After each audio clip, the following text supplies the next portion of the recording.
Bonjour, chaud. Apôtre Jean-Paul, bonsoir apôtre Jean-Paul. Bonsoir. Apôtre Jean-Paul, je vais passer comme ça parce que il faut mon bien. Voilà. Apôtre Jean-Paul, nous sommes très heureux de couvrir cet événement parce que c'est un grand événement. Il y a la femme de Dieu, la maman pasteur Joël qui vient de loin. Quelles sont vos impressions par rapport à cette première journée? Comment c'était passé et quels sont vos sentiments? D'abord, nous bénissons Dieu pour cette opportunité que nous avons eue de recevoir le couple hôte. Nos sentiments sont de joie. Pourquoi? Parce que Dieu s'est manifesté ce soir. Amen. Dieu s'est manifesté. Dieu a utilisé puissamment sa servante dans la parole et dans la grâce. Nous rendons grâce à Dieu par rapport à ça. Et le peuple de Dieu a été béni. Apôtre Jean-Paul, aujourd'hui, le peuple de Dieu s'est manifesté. Il y avait beaucoup de gens, beaucoup de monde. Est-ce que, parce que par rapport à ce que Dieu fait, on ne peut pas s'y attendre, on ne peut pas quantifier ça. Maintenant, par rapport à la journée de demain, quelles sont les dispositions que vous allez prendre? Parce qu'aujourd'hui, il y avait débordement, les gens vont voir ça en image. Vraiment, par rapport à la journée de demain, nous avons déjà pris les dispositions. Amen. Et nous prions que le climat soit bien d'abord. Amen. Et il y a des chaises de réserve qui vont venir déjà demain matin. Amen. Donc les gens qui veulent venir, qu'ils viennent. Et les places seront disponibles. Apôtre, on va vous laisser toshite juste quand un mon lingala. Apôtre maman pasteur Joël auti musika na Congo Kinshasa yaki obengisakiye azo continuer koteya lobi pe ba mama bakoya siko pona ba mama oyo bayaki lelo te et puis na bato bakotala yo parce que live otikala le temps to passer na montage message nini penza maman yelaki biso et puis lobby na l'air na air na adresse soko koko pesa biso po bato yoyo bakokuta na élément na ndaku po batonda wal susu po nzambe asa lokumu. Vraiment toni koloba na ba maman ba quitté basa l'effort lobby bazala. Amen.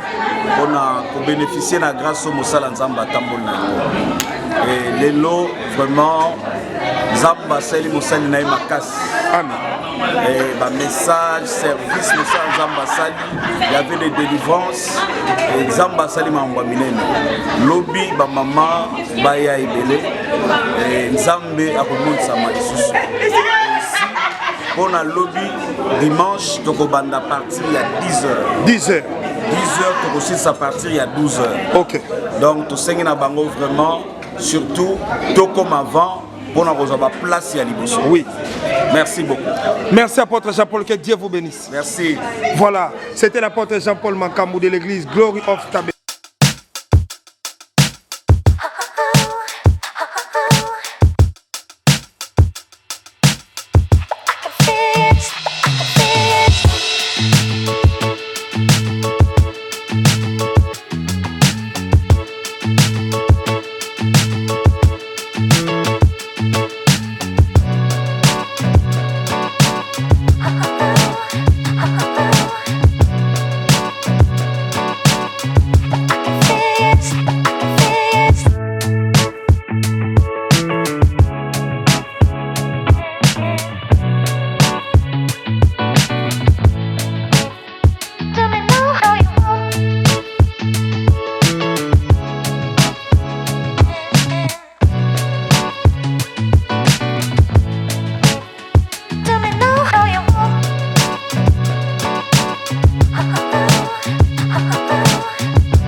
Pasteur Timothée, c'est la télévision Talakala à Congo. Oui.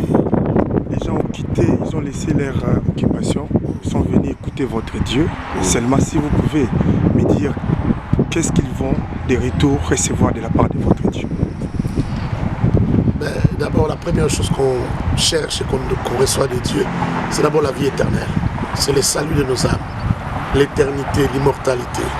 C'est la première chose que nous venons offrir et offrir gratuitement. C'est le salut. Et le reste, c'est la consolation de Dieu. La consolation de Dieu sur la terre par ses multiples visitations. Des visitations de toutes sortes. La guérison, la bénédiction, sortir de l'impasse et ainsi de suite.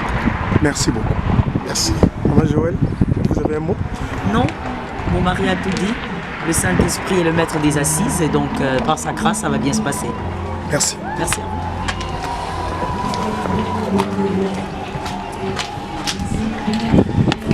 Qui est arrivé?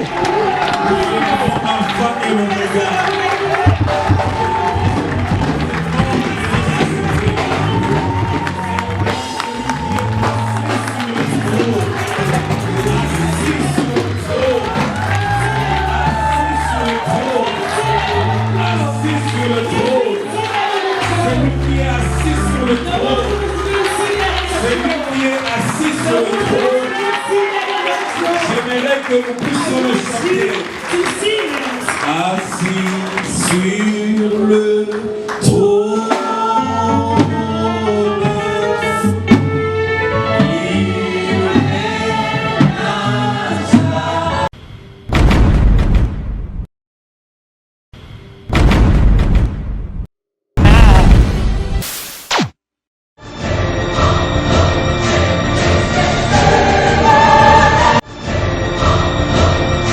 Chez Lisa Loboko. Le restaurant est déjà ouvert.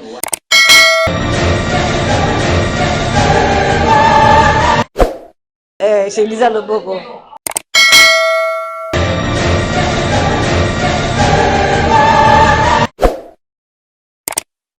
VIP va contenir plus ou moins 30-35 personnes. Si vous avez 30 personnes, si vous avez des petites oyo, tu sais que vous avez des bouboués, la barre, la stand, en tout cas, tu as 50 personnes. Chez Lisa Loboko. Le restaurant est dans un format de 11h à 22h juste lundi, au jeudi 11h à 22h juste. Et puis vendredi, samedi, dimanche 11h à minuit, mais tu vois qu'il y a des spécial events.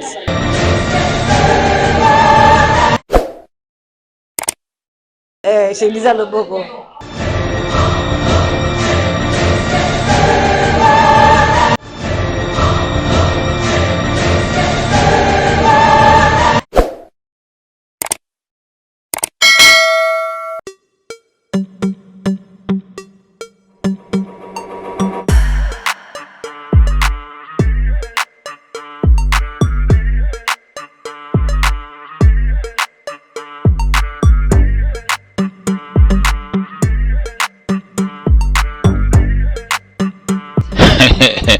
Balobi minga kolobesa te. Agence na Congo eza moko. Titi World Service. Agence moko oyo ezo mibatu na États-Unis eza moko na Congo. Balobi obetaki DV na yo. Omoni ko gagner. Obetaki DV partout. O na mbandaka o partout na Kinshasa na Boma na Mbujima partout. O gagner. Oza moyen te komitung samate. Yaka na Titi World Service.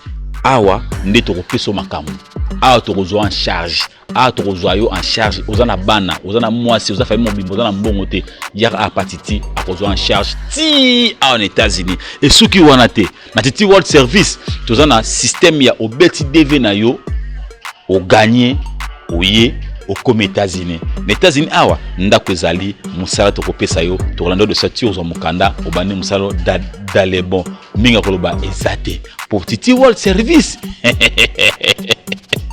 Bino boko sa baje et ceux qui wana te visa tout États-Unis balobi olingi visa Canada olingi visa ya étude ya États-Unis olingi visa ya tourisme olingi visa toutes sortes ya visa olingo ya États-Unis Canada partout luka Titi World Service okozwa masolo kitoko a masolo vanda Titi World Service akanga masolo tala kiriku dunyo soyo tichata ngakawa awa visa eti de pesama masolo ezande awa ndeko ko umela to kubuka na te yaka na World Service titi adresse eza wana obengi na numéro eza wana obengi to koyamba yo to kopesa masolo direct ko buka na te à partir le 6 dès le 5 le 6 benga titi World Service masolo kitoko bana kisasa soko mo titi World Service te okomona basoko pamba donc keli binja to États-Unis titi World Service akati bango masasa ba agence eza moko titi World Service visa toutes sortes mingi États-Unis awande masolo so ngolo ki basoko ki na agence wana mais awa world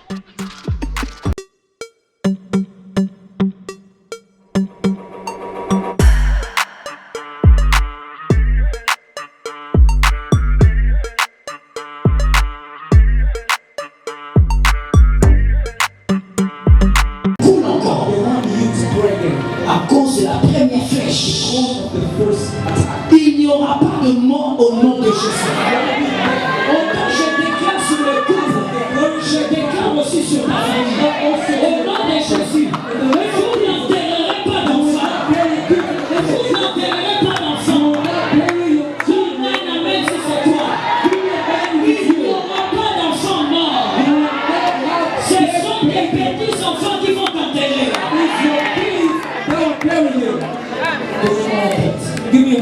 Vous êtes la mère, je déclare que la main de Dieu soit sur vous, que l'onction de Dieu soit sur vous. By the power. Je vois, c'est une femme dont les entrailles sont bénies. Quand je parlais de charme, le combat de sa vie, c'est à cause de la bénédiction qui est dans ses entrailles. C'est pourquoi dans sa famille, elle est combattue face à la vie. On ne veut pas que ses enfants grandissent. Je déclare sur l'assemblée, des enfants vieilliront. Ils feront des cheveux blancs. Est-ce que tu me connais, ma mère? Est-ce que tu entends la prophétie? Des enfants vieilliront.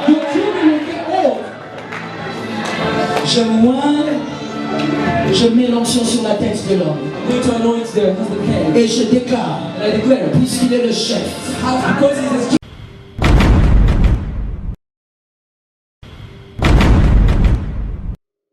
Jonathan Hino, je sais que l'homme de Dieu est un peu fatigué. Pasteur Jonathan Hino, bonjour, bonsoir. Bonsoir Marcel. Pasteur Jonathan Batbazo en direct. Oye Koyoka, collègue Nayo Pasteur, et puis Utsumsika. Impression des années comme on a l'homme de femme de Dieu, maman Joël Kabassé de côté à bout. Na Pamboli Zambé pour le message à nous. Le message était très fort, bâtir ta famille, donc c'était très fort en tout cas. Ça m'a pas pour le moment, Joël Kabassé pour le message à nous, à Iowa. Tout va traiter nous sur le monde, donc nous sommes bénis vraiment pour ce message. Que Dieu nous fasse encore le lien demain.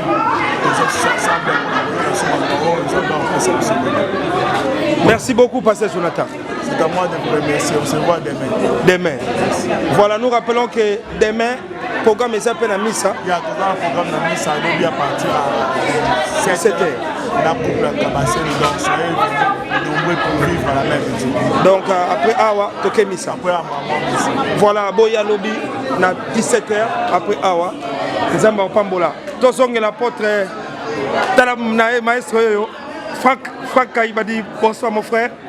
Oyembeli Nzambe. Tout le monde en anglais, tout en français, tout en anglais. Yo de Zarano, Emble. Oyembeli Nzambe qui toko ba Nzambe Pambolami. Question liboso Franck, comment on a Moussa Nzambe, pasteur Joël Kabassele, à une église Oyo. Impression des années Ndeko Franck Kaibadi. En tout cas, nous étions tous contents, nous étions tous joyeux. Le moment Makassi.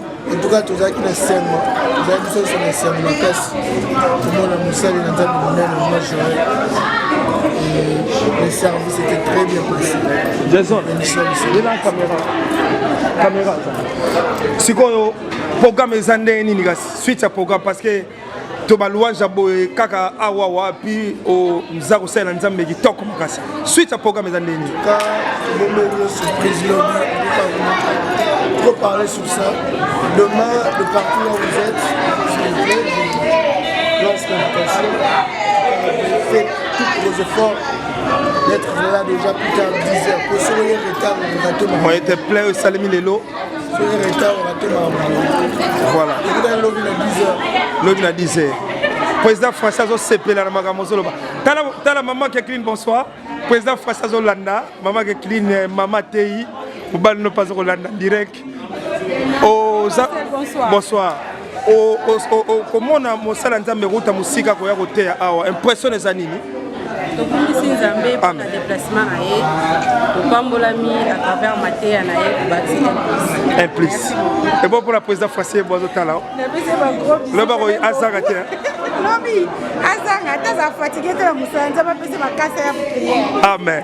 Voilà président François Eboa, je crois que maman qui a vu le lobi ozanga te à pied levé parce que les gens sont en train de vous regarder en direct.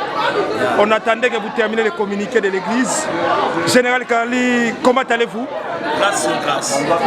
Général Carly, vous venez de recevoir dans votre église l'une des pièces montantes de l'œuvre de Dieu. Maman pasteur Joël Kabasele.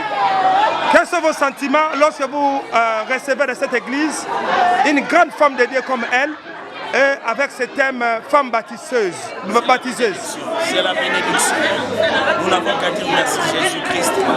Jésus-Christ gagne toujours et elle est une bénédiction pour l'église corps du Christ. Amen. Merci beaucoup. Vous continuez demain, il y aura encore une séance ici parce que c'est des jours. Qu'est-ce que les peuples de Dieu peuvent retenir par rapport à ce qui se passe ici? En un mot ou à deux mots? Femme impact. La servante de Dieu a parlé du bâtisseur. Et on commence par bâtir sa vie par la tête. Dieu a créé le ciel et la terre. Elle nous a parlé de Genèse chapitre 1 à 3. Ça se trouve dans la tête. Il faut commencer par la tête. Le cerveau, ta façon de voir les choses, ça doit changer. Alors nous vous invitons demain dimanche à partir de 10h. 10h heure de Iowa. Nous sommes à North Liberty. 595 Ashley Court, North Liberty, c'est notre adresse.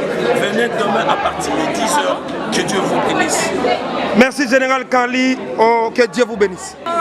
Je dois ramener ma femme, elle est fatiguée. Oui, je sais. Regarde, tu prends encore des photos. Tu n'as plus faim. Comme ça, vous me donnez seulement. Bon. C'était comment? Ça s'est bien passé. Ceux qui ont raté, venez demain. Venez à 9h. Le culte commence à 10h, mais venez à 9h. Il n'y aura pas de parking, il n'y aura pas de place à l'intérieur. Si vous voulez rester sous le froid, restez sous le froid. C'est pas grave pour les seigneurs. Si c'était un match, vous allez rester sous le froid. Donc, venez demain, venez nombreux. Le Seigneur sera au rendez-vous. Merci. Merci Serge. Voilà. C'était un message court mais profond. Je pense que vous vivez en direct ce grand événement. L'église a fait les pleins. Donc Dieu a été ici. Donc Ndako Nzambo est tourné. Nous avons quand même un collègue Nangaï Clinton. Clinton. De Impact Vision TV, Impact TV, Impact Sidiopo. Clinton Osal Moussala Makassi, vraiment, aux Alamo et l'équipe de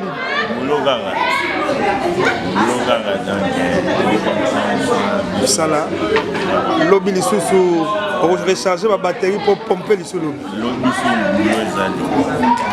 Kasikoya ya maman Joël na Iowa to na église Oyo. Et ça lion ndengeni. To elo ni rolo. C'est alors tu n'attaques bondimi. Attaque chrétien, attaque frère. Mais Bolandaya, ouais. Bolandaya était à bien, à continuer à Moussala Nzamba Tindaït. Yo, c'est Peli. Aussi par Nayo. Étant caméraman aussi, on doit peine à droit à recevoir grâce tant que yambi éducateur sa monnaie. Nous avons droit à la terre aux hommes pamboli bino biso pe toluka bapamboli mpo lelo leyo bachaine efongwama etambola te.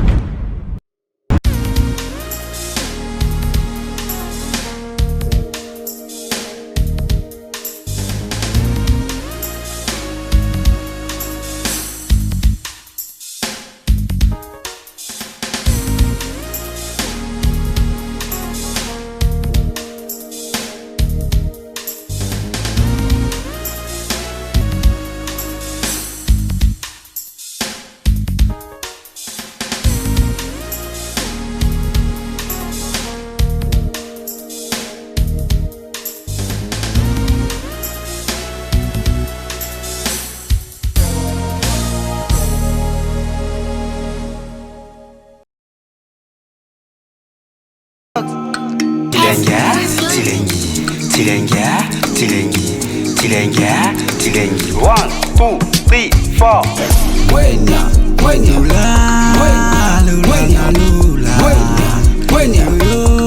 Eza mutuna moko kitoko batebele pe batunaka multi service eza nini. Agence na biso tozana ba domaine ebele na kati. Tozana plusieurs domaines na kati ya agence na biso. Tozaka kana fret maritime te. Te bato bamonaka te conteneur asala ka ba conteneur te. Wana eza parmi pe ba service clé, ba service phare ou eza na kati ya agence na biso. Tozana fret maritime, tozana fret aérienne, tozape lisusu na location véhicule na niveau ya Congo. Omoni ko na États-Unis to na Europe olingo kita na Kinshasa. Contacter biso to kolukela mutuka oyo sa tambola nango na ba séjour na onyo surtout na Kinshasa. Troisièmement, tozana service taxi Uber. Oza en États-Unis outi Congo lingo kita na aéroport ba mema na place non sozali o contacter biso na si ba taxi na biso ezali bo mona place non surtout conteneur ekanga ma ba taxi wana ezala. Tozana ba genre ba taxi ya marque Chicago bo mona yango. Donc tozana ba taxi wana yo ko zwa yo na biloko non surtout ba glaçon na yo outi nango Congo e ko ya na OPA. Na Kinshasa po ozana besoin ba ya ko zwa yo. Mutaye bate na Congo bandeko no baye bate bengi biso to ya wana to tinda ba kare ya ko zwa yo e meme oti na flat. Cinquième service na biso tozana service ya bilokos donc totekaka biloko eza divers ba moteur ba biloko nyonso to yebi ya bilokos na kati agence na biso pe totekaka yango. Sixième service o tozolinga to fungola ezolinga funga makala mingi te tozofungola cyber café Ajimes. Donc tozosala yango pona concurrence te mais tozosala yango kaka pona ko apporter un plus na kati ya communauté congolaise puisque biso no surtout pe toza ba victime ya déveloterie. Tu vois toyaki pe awa na banyongo tozana ba mongo te to bundani to futi banyongo mais za bandeko ebele azwi déveloterie dans mususu mbongo ya koya na États-Unis ezate a perdre des chances na ye. Alors totali ke na bandeko pe bazo sunga déjà batu na mamba ba prise en charge bango ba kokoka ko silisa population na biso wana nyonso tuté bango pe baza limité. Donc yo pe na ko na yo soko moni kokoko ya na port ya prise en charge pona ko aider pe ka bandeko ba ya awa ko sala yango ndenge pe agence Ajimes e boulé le bité tiapé lisusu service wana na kati ya Kinshasa pona ko sunga pe ba. Donc cyber café na biso zo funga makala te et puis to kozala pe na prise en charge na kati e ko mema yoti awa na kati ya États-Unis. Donc service auto bengi multi service na suka obo ka multi service et ça par rapport à différence ya ba service. Donc to za focaliser ka te na fret. Tilengi. 1, 2, 3, 4.